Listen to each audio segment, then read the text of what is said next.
Okay, a recent revelation in the news got me to post this video. And it's about Octomom, Nadia Suleiman, or whatever her name is. I think that's how you pronounce it. I was one of her supporters. I was like, okay. I overlooked a lot. I freaking overlooked a lot. But I was like, my number one thing was, she had 8 kids. And she decided to go for having B8, even though she had 8 kids, and at the risk of her life, she still had them, even though she could have died. So I was like, okay. Even I overlooked the fact that she decided to have multi-fertility drugs, even after 6 kids. Even I overlooked the Uma Thurman thing, man. I was like, okay, I overlooked a lot.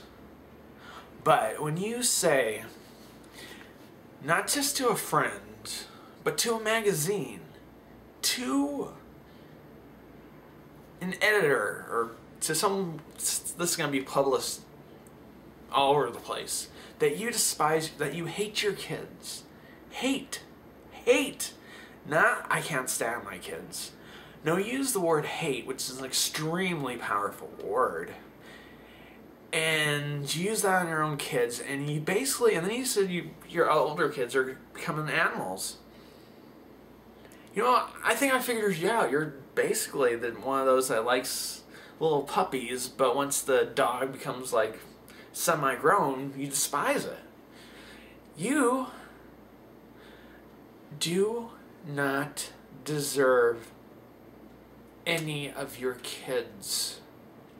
Once you proclaim to the world that you hate your kids, once you proclaim to the world that you lock yourself in a bathroom and just avoid them for hours on end, despite the fact I bet you have help for those kids.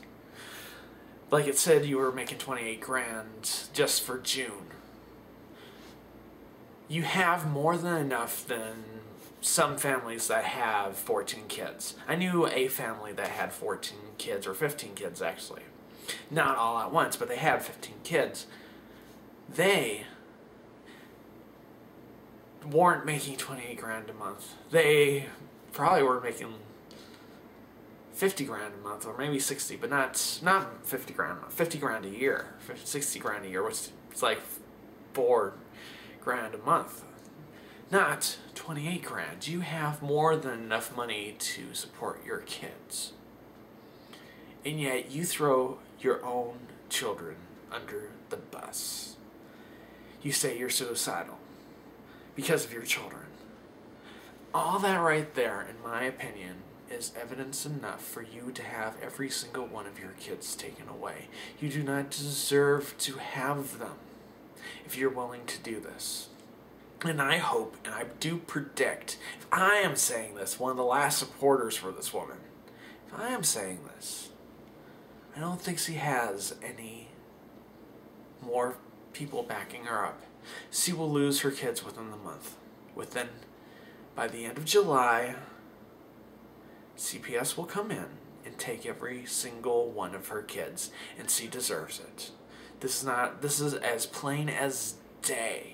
As the sun rises, as the sun sets, she will lose her kids. Anyone with a rational mind can figure this out. And I don't care if it's California and how liberal they are. She will lose her kids. And she deserves to lose her kids. She should not have any more kids whatsoever. She threw her kids under the bus. And the going in the bathroom for hours on end is pure sign of complete and total neglect. You hate your kids, you avoid your kids. You do not deserve any sympathy. You deserve to be despised. And that's it. Alright. And I'm sure that a few people will agree with my comments on this. Have a great day. And I really hope her kids do get taken away.